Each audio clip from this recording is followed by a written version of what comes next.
ओम शांति। आज 1 अप्रैल 2024 के ईश्वरी मधुर महावाक्य सुनते हैं।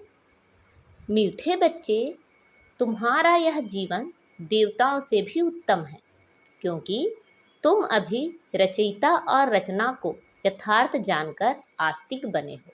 आज की मुरली से प्रश्न है, संगम युगी ईश्वरी परिवार की विशेषता क्या है जो सारे कल्प में नहीं होगी?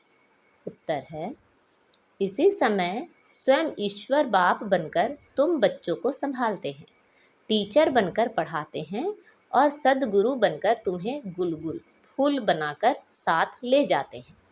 सतयुग में दैवी परिवार होगा, लेकिन ऐसा ईश्वरी परिवार नहीं हो सकता।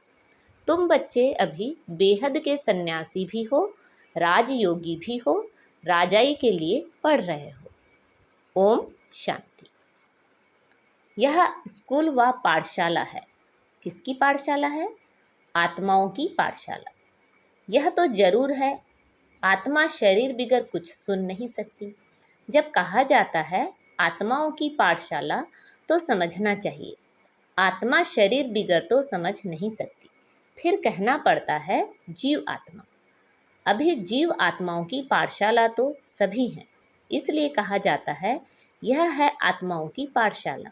और परम पिता परमात्मा आकर पढ़ाते हैं। वह है जिस्मानी पढ़ाई, यह है रूहानी पढ़ाई जो बेहद का बाप पढ़ाते हैं। तो यह हो गई गॉड फादर की यूनिवर्सिटी। भगवान नुआज है ना। यह भक्ति मार्ग नहीं है, यह पढ़ाई है। स्कूल में पढ़ाई होती है, भक्ति मंदिर टिकाड़ों आदि में होती है। इसमें कौन पढ़ाते हैं? भगवान नुआज। और कोई भी पाठशाला में भगवान नुआज होता ही नहीं है। सिर्फ यह एक ही जगह है जहाँ भगवान नुआज है। ऊंचे ते ऊंचे भगवान को ही ज्ञान सागर कहा जाता है, वही ज्ञान दे सकते हैं। बाकी सब है भक्ति। भक्ति के लिए बाप ने समझाया है कि उससे कोई सद्गति नहीं होती। सर्व का सद्गति दाता एक परमात्मा है। वह आकर राजयोग सिखलाते हैं। आत्मा सुनती है शरीर द्वारा, और कोई नॉलेज आदि में भगवान नुआज है ही नहीं। भारत ही है जहाँ शिव जयंती भी मनाई जाती है। भगवान तो निराकार है, फिर शिव जयंती कैसे मनाते हैं? जयंती तो तब होती है जब शरीर में प्रवेश करते हैं। बाप कहते हैं, मैं तो कभी गर्भ में प्रवेश नहीं करता हूँ, तुम सब गर्भ में प्रवेश करते हो, 84 जन्म लेते हो। सबसे जास्ती जन्म यह लक्ष्मी नारायण लेते हैं। 84 जन्म लेकर फिर सावरा गावड़े का छोरा बनते हैं। लक्ष्मी नारायण कहो या राधे कृष्ण कहो, राधे कृष्ण है बचपन के। जब वह जन्म लेते हैं तो स्वर्ग में लेते हैं, जिसको वैकुंठ भी कहा जाता है। पहला नंबर जन्म इनका है, तो 84 जन्म भी यह लेते हैं। श्याम और सुंदर, सुंदर सो फिर श्याम। श्री कृष्ण सबको प्यारा लगता है। श्री कृष्ण का जन्म तो होता ही है नई दुनिया में, फिर पुनर्जन्म लेते लेते आकर पुरानी दुनिया में पहुंचते हैं, तो श्याम बन जाते हैं। यह खेल ही ऐसा है। भारत पहले सतो प्रधान सुंदर था, अब काला हो गया है। बाप कहते हैं, इतनी सब आत्माएं मेरे बच्चे हैं। अभी सब काम चिता पर बैठकर जलकर काले हो गए हैं। मैं आकर सबको वापस ले जाता हूँ। यह सृष्टि का चक्र ही ऐसा है। फूलों का बगीचा वह फिर कांटों का जंगल बन जाता है। बाप समझाते हैं, तुम बच्चे कितने सुंदर विश्व के मालिक थे, अब फिर बन रहे हो। यह लक्ष्मी नारायण विश्व के मालिक थे। यह 84 जन्म भोग फिर ऐसे बन रहे हैं, अर्थात उन्हों की आत्मा अब पढ़ रही है। तुम जानते हो सतयुग में अपार सुख है, जो कभी बाप को याद करने की दरकार भी नहीं रहती है। गायन है, दुख में सिमरण सब करे। किसका सिमरण? बाप का। इतने सबका सिमरण नहीं करना है। भक्ति में कितना सिमरण करते हैं, जानते कुछ भी नहीं। श्री कृष्ण कब आया, वह कौन है, कुछ भी नहीं जानते हैं। श्री कृष्ण और श्री नारायण के भेद को भी नहीं जानते हैं। शिव बाबा है उच्च ते उच्च, फिर उनके नीचे ब्रह्मा विष्णु शंकर, उनको फिर देवता कहा जाता है। लोग तो सभी को भगवान कहते रहते हैं, सर्वव्यापी कह देते हैं। बाप कहते हैं, सर्वव्यापी तो माया 5 विकार है जो एक एक के अंदर है। सतयुग में कोई विकार होता नहीं। मुक्ति धाम में भी आत्माएं पवित्र रहती हैं, अपवित्रता की कोई बात नहीं। तो यह रचयिता बाप ही आकर अपना परिचय देते हैं, आदि मध्य अंत का राज समझाते हैं, जिससे तुम आस्तिक बनते हो। तुम एक ही बार आस्तिक बनते हो। तुम्हारा यह जीवन देवताओं से भी उत्तम है। गाया भी जाता है, मनुष्य जीवन दुर्लभ है। और जब पुरुषोत्तम संगम युग होता है तो हीरे जैसा जीवन बनता है। लक्ष्मी नारायण को हीरे जैसा नहीं कहेंगे, तुम्हारा हीरे जैसा जन्म है। तुम हो ईश्वरी संतान, यह है दैवी संतान। यहाँ तुम कहते हो हम ईश्वरी संतान हैं। ईश्वर हमारा बाप है, वह हमको पढ़ाते हैं, क्योंकि ज्ञान का सागर है ना। राजयोग सिखलाते हैं। यह ज्ञान एक ही बार पुरुषोत्तम संगम युग पर मिलता है। यह है उत्तम ते उत्तम पुरुष बनने का युग, जिसको दुनिया नहीं जानती। सब कुंभकर्ण की अज्ञान नींद में सोए पड़े हैं। सबका विनाश सामने खड़ा है। इसलिए अब कोई से भी बच्चों को संबंध नहीं रखना है। कहते हैं अंत काल जो स्त्री सिमरे, अंत समय में शिव बाबा को सिमरेंगे तो नारायण योनि में आएंगे। यह सीढ़ी बहुत अच्छी है। लिखा हुआ है हम सो देवता फिर सो क्षत्रिय आदि। इस समय है रावण राज्य, जबकि अपने आदि सनातन देवी देवता धर्म को भूल और धर्मों में फंस पड़े हैं।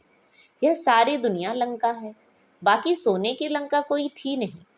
बाप कहते हैं तुमने अपने से भी जास्ती मेरी ग्लानि की है। अपने लिए 84 लाख और मुझे कण कण में कह दिया है। ऐसे अपकारी पर मैं उपकार करता हूँ। बाप कहते हैं तुम्हारा दोष नहीं, यह ड्रामा का खेल है। सतयुग आदि से लेकर कलयुग अंत तक यह खेल है, जो फिरना ही है। इसको सिवाय बाप के कोई समझा ना सके। तुम सब ब्रह्मा कुमार कुमारियां हो। तुम ब्राह्मण हो, ईश्वरी संतान। तुम ईश्वरी परिवार में बैठे हो। सतयुग में होगा दैवी परिवार। इस ईश्वरी परिवार में बाप तुमको संभालते भी हैं, पढ़ाते भी हैं, फिर गुलगुल बनाकर साथ भी ले जाएंगे। तुम पढ़ते हो मनुष्य से देवता बनने के लिए। ग्रंथ में भी है मनुष्य से देवता किए। इसलिए परमात्मा को जादूगर कहा जाता है। नर्क को स्वर्ग बनाना जादू का खेल है ना। स्वर्ग से नर्क बनने में 84 जन्म, फिर नर्क से स्वर्ग चपटी में सेकेंड में बनता है। 1 सेकंड में जीवन मुक्ति। मैं आत्मा हूँ, आत्मा को जान लिया, बाप को भी जान लिया। और कोई मनुष्य यह नहीं जानते कि आत्मा क्या है। गुरु अनेक हैं, सदगुरु एक है। कहते हैं सतगुरु अकाल। परम पिता परम आत्मा एक ही सदगुरु है, परंतु गुरु तो ढेर हैं। निर्विकारी कोई है नहीं, सब विकार से ही जन्म लेते हैं। अभी राजधानी स्थापन हो रही है। तुम सब यहाँ राजाई के लिए पढ़ते हो। राजयोगी हो, बेहद के सन्यासी हो। वह हठ योगी हैं, हद के सन्यासी। बाप आकर सभी की सदगति कर सुखी बनाते हैं। मुझे ही कहते हैं सदगुरु अकाल मूर्त। वहाँ हम घड़ी घड़ी शरीर छोड़ते और लेते नहीं। काल नहीं खाता। तुम्हारी भी आत्मा अविनाशी है, परंतु पतित और पावन बनती है, निर्लेप नहीं है। ड्रामा का राज भी बाप ही समझाते हैं। रचयिता ही रचना के आदि मध्य अंत का राज समझाएंगे ना। ज्ञान का सागर वही एक बाप है। वही तुमको मनुष्य से देवता डबल सिरताज बनाते हैं। तुम्हारा जन्म कौड़ी जैसा था, अब तुम हीरे जैसा बन रहे हो। बाप ने हम सो हम का मंत्र भी समझाया है। वह कह देते आत्मा सो परमात्मा, परमात्मा सो आत्मा, हम सो हम। बाप कहते हैं आत्मा सो परमात्मा कैसे बन सकती है। बाप तुमको समझाते हैं हम आत्मा इस समय तो ब्राह्मण हैं, फिर हम आत्मा ब्राह्मण सो देवता बनेंगे, फिर सो क्षत्रिय बनेंगे, फिर शूद्र सो ब्राह्मण। सबसे ऊंचा जन्म तुम्हारा है। यह है ईश्वरीय घर। तुम किसके पास बैठे हो? माता पिता के पास। सब भाई बहन हैं। बाप आत्माओं को शिक्षा देते हैं। तुम सब हमारे बच्चे हो, वर्षे के हकदार हो। इसलिए परमात्मा बाप से हर एक वर्षा ले सकते हैं। बूढ़े छोटे बड़े सबको हक है बाप से वर्षा लेने का। तो बच्चों को भी यह समझाओ, अपने को आत्मा समझो और बाप को याद करो, तो पाप कट जाएंगे। भक्ति मार्ग वाले इन बातों को कुछ भी समझेंगे नहीं। अच्छा, मीठे मीठे से खिलते बच्चों प्रति माता पिता बाप दादा का याद प्यार और गुड मॉर्निंग। रूहानी बाप की रूहानी बच्चों को नमस्ते। हम सब रूहानी बच्चों की रूहानी माता पिता बाप दादा को याद प्यार गुड मॉर्निंग और नमस्ते। अब रात्रि क्लास है। बच्चे बाप को पहचानते भी हैं, समझते भी हैं कि बाप पढ़ा रहे हैं, उनसे बेहद का वर्षा मिलना है। परंतु मुश्किलात यह है जो माया भुला देती है, कोई ना कोई विघ्न डाल देती है जिससे बच्चे डर जाएं। उसमें भी पहले नंबर में विकार में गिरते हैं। आंखें धोखा देती है। आंखें कोई निकालने की बात नहीं, बाप ज्ञान का नेत्र देते हैं। ज्ञान और अज्ञान की लड़ाई चलती है। ज्ञान है बाप, अज्ञान है माया। इनकी लड़ाई बहुत तीखी है। गिरते हैं तो समझ में नहीं आता, फिर समझते हैं मैं गिरा हुआ हूँ, मैंने अपना बहुत अकल्याण किया है। माया ने एक बार हराया तो फिर चढ़ना मुश्किल हो जाता है। बहुत बच्चे कहते हैं हम ध्यान में जाते, परंतु उसमें भी माया प्रवेश हो जाती है। पता भी नहीं पड़ता है, माया चोरी कराएगी, झूठ बुलवाएगी।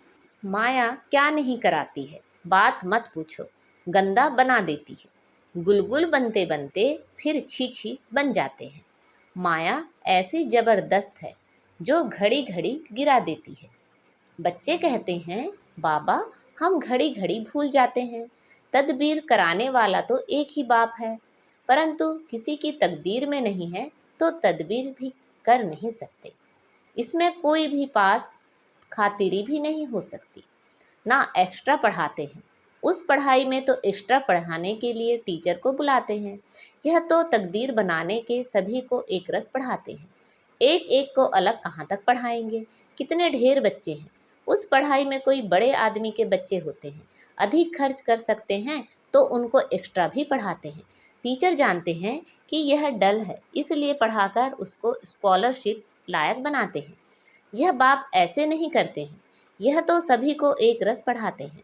वह हुआ टीचर का एक्स्ट्रा पुरुषार्थ कराना। यह तो एक्स्ट्रा पुरुषार्थ किसी को अलग कराते नहीं हैं। एक्स्ट्रा पुरुषार्थ माना कि टीचर कुछ कृपा करते हैं, भले ऐसे पैसे लेते हैं, खास टाइम दे पढ़ाते हैं जिससे वह जास्ती पढ़कर होशियार होते हैं। यहाँ तो जास्ती कुछ पढ़ने की बात ही नहीं, इनकी तो बात एक ही है। एक ही महामंत्र देते हैं, मन मना भव का। याद तो क्या होता है यह तो तुम बच्चे समझते हो। बाप ही पतित पावन है, जानते हो, उनको याद करने से ही हम पावन बनेंगे।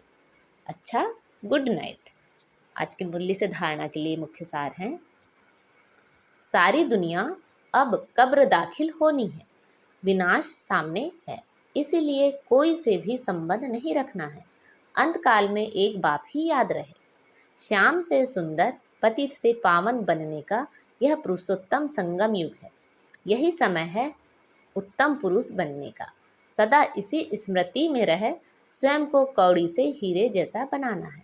आज बाबा ने हमें वरदान दिया है, ज्ञान धन द्वारा प्रकृति के सब साधन प्राप्त करने वाले पद्मा पदम पति भव। ज्ञान धन स्थूल धन की प्राप्ति स्वतः कराता है। जहाँ ज्ञान धन है वहाँ प्रकृति स्वतः दासी बन जाती है।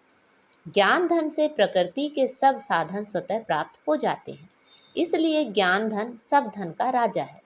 जहाँ राजा है वहाँ सर्व पदार्थ स्वतः प्राप्त होते हैं। यह ज्ञान धन ही पद्मा पदमपति बनाने वाला है, परमार्थ और व्यवहार को स्वतः सिद्ध करता है। ज्ञान धन में इतनी शक्ति है जो अनेक जन्मों के लिए राजाओं का राजा बना देती है। आज का स्लोगन है, कल्प कल्प का विजयी हूँ, यह रूहानी नशा इमर्ज में हो तो माया जीत बन जाएंगे। कल्प कल्प का विजयी हूँ, यह रूहानी नशा इमर्ज हो तो माया जीत बन जाएंगे। अच्छा, ओम शांति।